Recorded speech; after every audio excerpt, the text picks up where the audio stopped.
오늘 말씀의 제목은 그리스도의 법을 성취하라 라고 하는 제목으로 함께 은혜를 나누려고 합니다. 얼마 전에 저희 둘째 아들이 사회시험을 본다고 아빠한테 좀 봐달라고 하더라고요. 그래서 그 사회시험 범위가 법에 대한 이야기였습니다. 그래서 저희 아들 5학년 사회교과서를 보니까 법에 대해서 이렇게 정의하더라고요. 법은 국민의 자유와 권리를 보장하기 위한 것이다 라고 하더라고요. 마찬가지로 오늘 본문에 나타난 그리스도의 법 역시 성도의 구원과 또 신앙 여정의 풍성한 삶, 즉 성화의 삶을 보장하기 위한 것이 그리스도의 법이다 라고 말할 수 있겠습니다. 그래서 오늘 말씀의 제목은 그리스도의 법을 성취하라 라고 하는 제목으로 함께 은혜를 나누겠습니다. 여러분, 법이 집행되고 또 성취되기 위해서는 무엇이 필요하겠습니까? 나라가, 국가가 필요한 것처럼 그리스도의 법이 성취되는 것은 바로 하나님의 나라일 것입니다. 따라서 그리스도의 법을 추구하고 성취하는 성도들은 주 안에서 풍성하고 가치 있는 삶을 살게 될 것이고 하나님 나라에 거하게 될 줄로 믿습니다. 그래서 오늘 본문의 말씀에 사도 바울이 갈라디아 교인들에게 그리스도의 법을 성취하라 라고 권면하는 이유가 바로 이것일 것입니다. 그럼 여러분, 이 그리스도의 법을 성취하려고 하면 어떻게 해야 우리가 바르게 성취할 수 있겠습니까? 가장 먼저는 그리스도의 법이 무엇인지를 우리가 이해할 수 있어야 됩니다. 사도 바울이 기록한 로마서 8장 2절의 말씀에 보니까 그리스도 예수 안에서 생명을 누리게 하는 성령의 법이 당신을 죄와 죽음의 법에서 해방하여 주었다라고 말씀하고 있습니다. 즉 그리스도의 법은 그리스도 예수 안에서 생명을 누리게 하는 성령의 법이다라고 말씀하는 거죠. 이 말씀에 있는 것처럼 그리스도의 법은 죄와 사망의 법과는 반대되는 개념 성령의 법입니다. 이 말씀은 우리가 그리스도 예수의 법을 성취하기 위해서는 가장 먼저 성령의 도우심을 구하여야 한다라고 하는 것을 가르쳐 주는 것입니다. 성령의 도우심이 있어야, 우리가 성령님께 도우심을 구하여야 사망에 이르게 하는 죄의 문제에 대해서 우리가 날마다 내가 죄인인 것을 깨닫게 되고 내가 연약한 것을 깨닫게 되고 회개하며 정결함을 유지할 수 있는 것이죠. 그리스도의 법을 성취하는 자는 주님의 예수 그리스도의 보혈로 정결케 되는 자들이 성취해야 하는 것임을 우리가 믿어야 합니다. 사랑하는 여러분, 오늘 이 밤도 성령께서 우리의 마음에 찾아와서 말씀을 깨닫게 해주시고 또 죄가 깨달아지게 해주시고 회개의 은혜를 주셔서 우리를 정결하게 지켜달라고, 우리 안에 예수 그리스도의 법을 성취하게 해달라고 간구하시는 우리 모두가 되시길 간절히 소원합니다. 오늘 본문의 말씀인 갈라디아서는 사실 역사적으로 사도 바울이 기록한 최초의 서신으로 알려져 있습니다. 당시 갈라디아 교회 역시 다른 초대교회와 마찬가지로 그리스도를 믿는 믿음으로 인하여서 많은 박해를 받고 있었습니다. 그럼에도 불구하고 갈라디아 교인들은 모든 핍박을 잘 이겨냈습니다. 끝까지 성령을 의지하여서 그들의 믿음을 잘 지켜나갔습니다. 그러자 사탄이 항상 그렇듯이 책략을 바꾸어서 갈라디아 교인들을 흔들기 시작했습니다. 예루살렘에서 온 유대파 그리스도인들을 이용하여서 바울의 사도성에 대한 진정성, 적법성을 의심하게 만들고 또 갈라디아 교인들에게 바울이 전한 그리스도의 복음에 대해서 의심을 갖게 만들었습니다.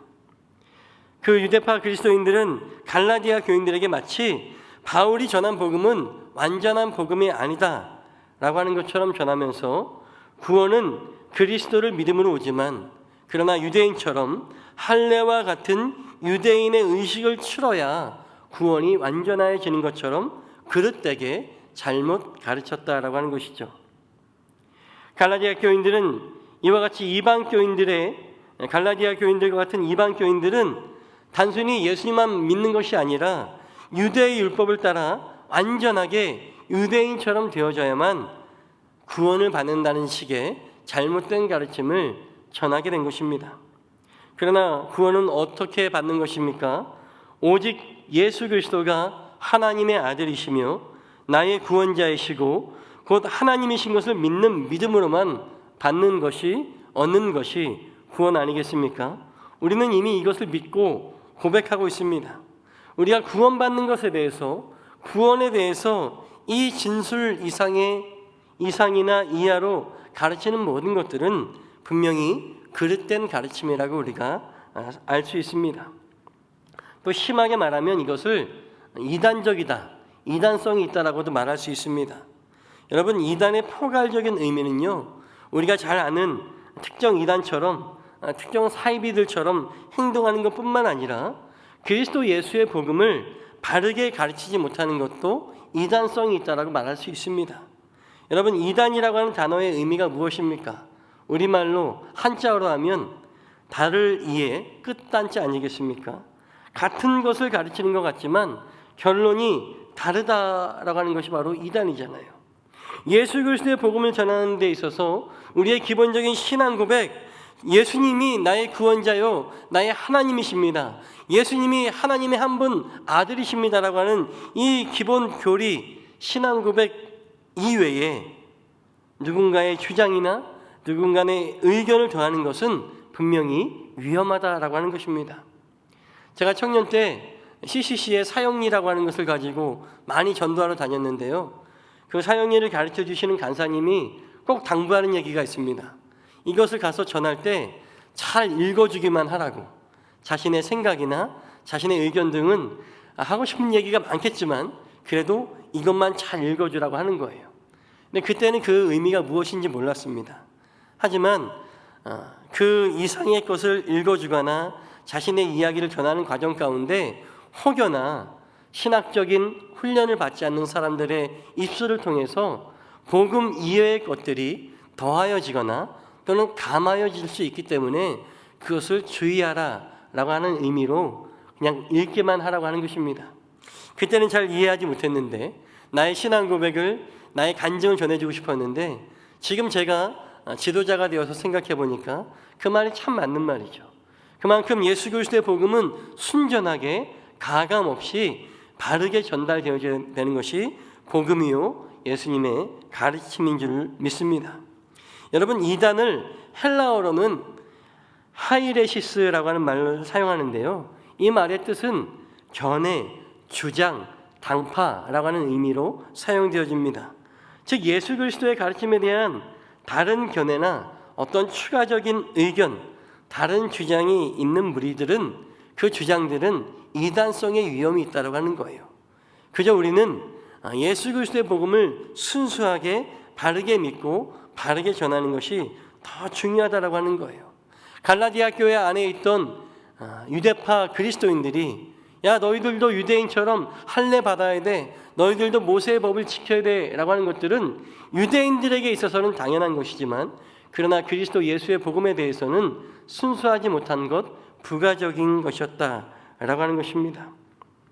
사도 바울은 그런 의미에서 오늘 말씀의 제목과 같이 오직 그리스도의 법을 성취하라 라고 말씀하고 있는 것이죠. 예루살렘에서 온 유대파 그리스도인들은 오직 그리스도의 법으로 살고자 하는 갈라디아 교인들에게 부가적으로, 추가적으로 유대인의 결례, 모세의 법도 따라야 하지 않겠냐라고 강요하고 있는 것이죠. 여러분, 모세의 법이 잘못된 법은 아닙니다. 하지만 모세의 법은 이미 지나간 옛법입니다. 따라서 그 위에 예수 그리스도의 은혜로 새롭게 갱신되어 세워진 그리스도의 법을 따르는 것이 맞는 것이죠. 예를 들어서 우리가 교통 범칙금 딱지가 날라왔을 때 이게 옛법에 기준하여서 이 범칙금 딱지가 나왔으면 당연히 우리가 따지고 항소하지 않겠습니까? 왜 그렇습니까? 이미 갱신되어진 새로운 법이 세워지면 옛법은 더 이상 적용되지 않기 때문에 그렇습니다. 예수 그리스도의 법은 사랑의 법이요 예수 그리스도의 법은 허다한 죄를 덮는 은혜의 법인 줄로 믿습니다. 예수 그리스도를 나의 주, 나의 하나님으로 믿는 그 고백 이외에는 더 이상 어떤 노력도 어떤 행동도 필요하지 않기 때문에 그렇습니다. 사랑하는 여러분, 그리스도의 법이 아닌 다른 법을 주장하고 가르치는 이단성에 있는 메시지들을 경계하시기를 주의 이름으로 소망합니다. 이단은 별다른 것이 아니죠. 예수 그리스도께서 가르쳐 주신 말씀 이외의 것을 전하는 것을 우리가 감히 이단이라고 말할 수 있습니다. 이것은 신천지나 하나님의 교회, JMS, 통일교와 같은 이단 사이비들 뿐만 아니라 우리 역시도 정신 바짝 차리고 말씀을 깊이 바르게 묵상하지 않으면 자칫 빠질 수 있는 오류라고 하는 것을 우리가 명심하고 오직 예수 그리스도의 복음에 초점하여서 말씀을 읽고 묵상하며 살아가야 할 줄로 믿습니다. 복음을 지키는 것이 참 어렵죠. 혹시 그러면 제가 말씀드린 것처럼 그러면 어떻게 바른 복음을, 어떻게 예수 그리스도의 바른 법을 구별할 수 있습니까? 라고 하는 것에 자신이 없다면 저는 이 말씀만 드리고 싶습니다. 예수님께서 요한복음 11장 34절 35절에서 우리에게 명령하셨던 것처럼 이제 나는 너희에게 새 계명을 준다. 서로 사랑하여라. 내가 너희를 사랑한 것 같이 너희도 서로 사랑하여라. 너희가 서로 사랑하면 모든 사람이 그것으로서 너희가 내 제자인 줄 알게 될 것이다. 아멘. 쉽죠? 사랑하랍니다. 너희가 서로 사랑하라. 내가 너희를 사랑한 것처럼 너희도 사랑하라 라고 하는 주님의 사랑의 법 외에는 우리가 다른 것을 행하지 않으면 됩니다. 함부로 판단할 필요도 없고 정죄할 필요도 없습니다. 이 사람이 잘했는지 못했는지 바르고 맞는지 판단할 필요도 없습니다. 사랑하십시오. 사랑이 허다한 죄를 덮는 것처럼 모든 것을 용서할 수 있는 것처럼 주님이 나를 그렇게 죄인 괴수와 같은 나를 사랑하고 주님의 자녀로 주님의 제자로 삼으셨던 것처럼 우리도 그렇게 사랑하면 되는 줄로 믿습니다. 그런 전차로 오늘 말씀에서 사도 바울은 갈라디아서 마지막 장인 6장에서 갈라디아 교회 성도들에게 너희들이 그리스도의 법을 위해서, 그리스도의 법을 성취하기 위해서 필요한 일들이 무엇인지를 권면하고 있습니다. 1절의 말씀에 갈라디아 교인들이 어떤 사람인지를 잘 정의하고 있습니다. 갈라디아 교인들을 성령의 인도하심을 따라 사는 사람들이라고 1절에 말씀하고 있습니다. 이 사람들은 어떤 사람들입니까? 성령의 인도하심을 따라 사는 사람들은 그리스도인을 얘기하는 것입니다. 그리스도인의 삶은 어떤 사람이어야 되냐? 어떤 다른 사람이 어떤 죄에 빠진 일이 드러나면 온유한 마음으로, 겸손한 마음으로 그를 잡아주고 그 성도 본인은 죄에 빠진 사람, 그 사람의 일을 반면교사 삼아서 자기 스스로를 살피고 동일한 유혹에 빠지지 않도록 주의하라 라고 1절 말씀에 가르쳐 줍니다. 그러면서 2절에 이것이 바로 남의 짐을 지어주는 일이다. 남의 어려운 일을 도와주는 일이다. 이렇게 서로 남의 짐을 져주는 것이 그리스도의 법을 성취하는 일, 그들을 사랑하는 일이라고 2절 말씀에서 가르쳐 주는 것입니다. 사랑하는 여러분, 그리스도의 법을 성취하는 것은 바로 이런 것입니다. 남의 짐을, 남의 어려운 일, 어려운 심사를 돌보아주고 도와주는 것, 그들을 사랑하는 것이 그리스도의 법을 성취하는 것입니다. 그런데요, 짐이, 우리가 함께 져줘야 될 짐이 무엇인지를 생각해 보았으면 좋겠습니다. 오늘 본문의 말씀에는 짐이 두 가지로 나타납니다. 2절에 나타난 남의 짐, 그리고 5절에 나타난 자기 몫의 짐입니다. 원어 성경을 살펴보면요, 이 짐이 조금씩 달라요. 2절에 있는 남의 짐은 바로스라고 얘기합니다.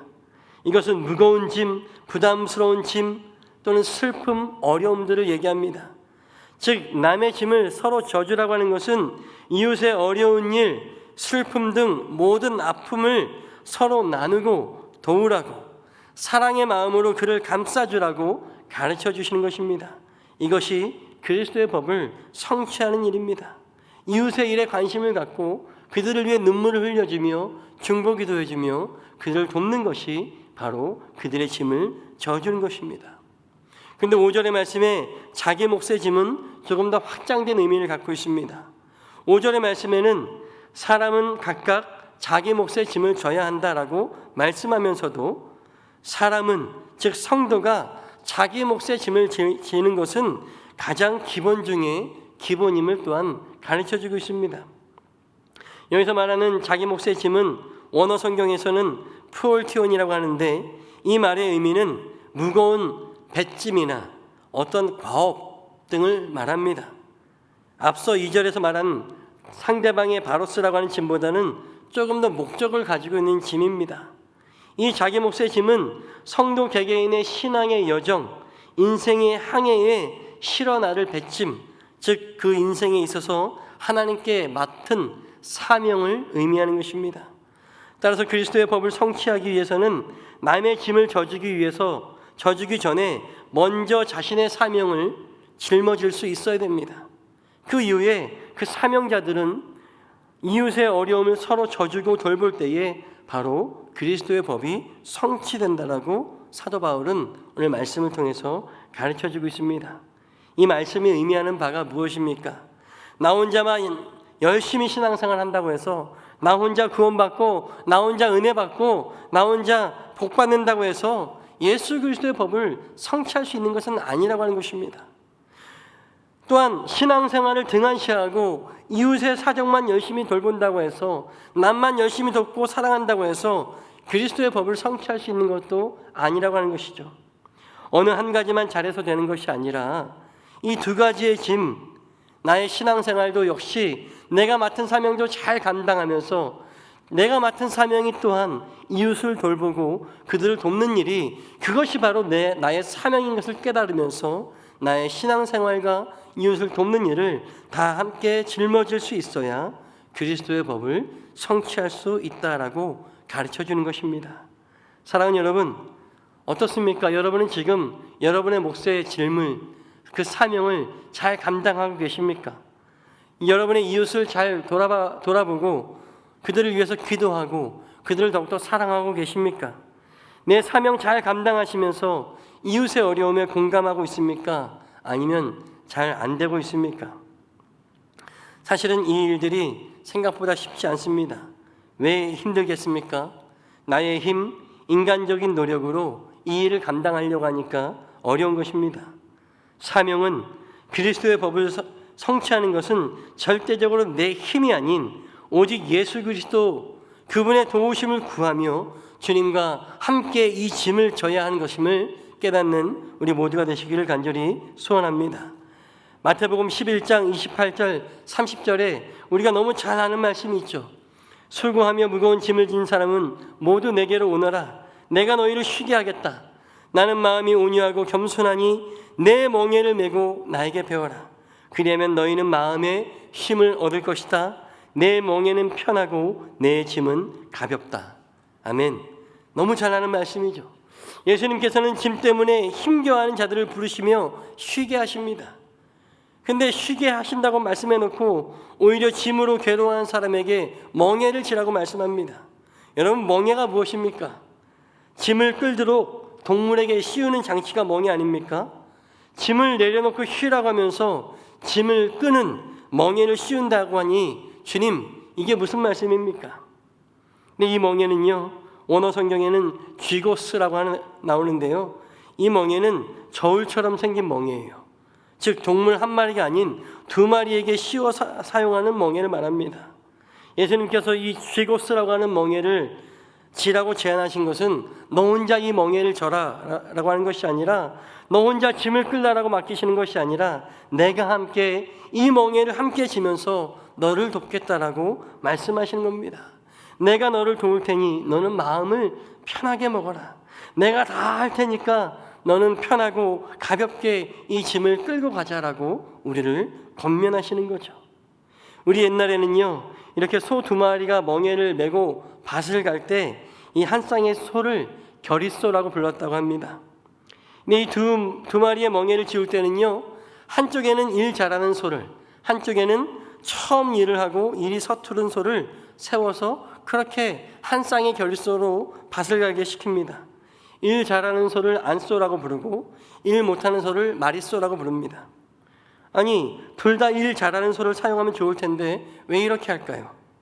그 이유는 경험자 많고 일 잘하는 안소를 통해서 마릿소가 일을 잘 배워서, 그리고 나아가서 이 마릿소가 장차 안소가, 즉 리더가 되게 하기 위해서 그렇게 한다고 합니다. 또 오히려 일 잘하는 소를 양쪽에 배치하면 이 소들이 서로 자신의 경험과 일을 주장하여서 이리로 가려고 저리로 가려고 주장하기 때문에 일이 잘 안 된다라고 하는 거예요. 이 말씀이 의미하는 바가 무엇입니까?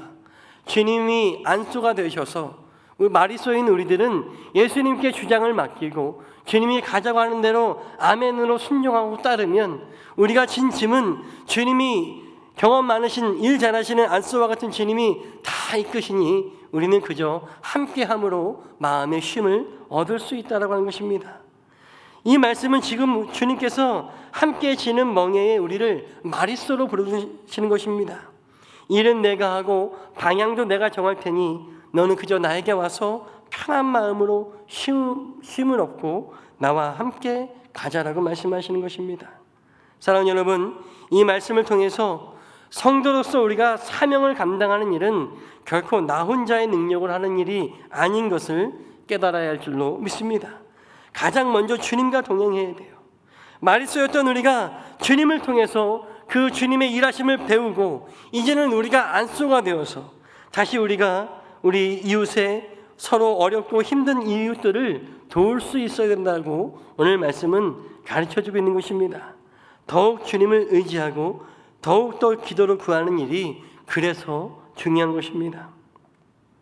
또한 이 말씀을 통해 알 수 있는 것은 주님께서 우리에게 제안하시는 쉼이 결코 아무것도 하지 않고 쉬는 것을 말하는 것이 아닙니다. 주님께서 주시겠다고 하는 쉼은 주님과 함께 멍에를 메고 나아가면서 얻게 되는 참 쉼입니다. 주님께 모든 것을 맡기고 함께 걸어가면서 누리는 쉼이라고 하는 거예요. 아무것도 안 하는 것이 쉼이 아닙니다. 신앙의 여정을 함께 걸어가야 되지 아무것도 안 하고 목사님 좀 쉬고 싶어요. 예배 좀 쉬고 싶어요. 신앙도 좀 쉬고 싶어요. 그냥 아무것도 안 하는 것은 쉼이 아니라 포기요 믿음의 파선인 것을 깨달아야 합니다. 주님은 이렇게 말씀하세요. 나와 함께 질 때에 나와 함께 걸어갈 때에 너희가 쉼을 얻을 것이다 라고 말씀하고 있지 않습니까? 이번 달 우리 교회는 창립 37주년을 맞이해서 17일 주일에 홈커밍 데이를 준비하고 있습니다. 이날은 특별히 코로나19로 인해서 오랫동안 현장 예배로 나오지 못한 분들을 다시금 예배의 자리로 초청하는 날입니다.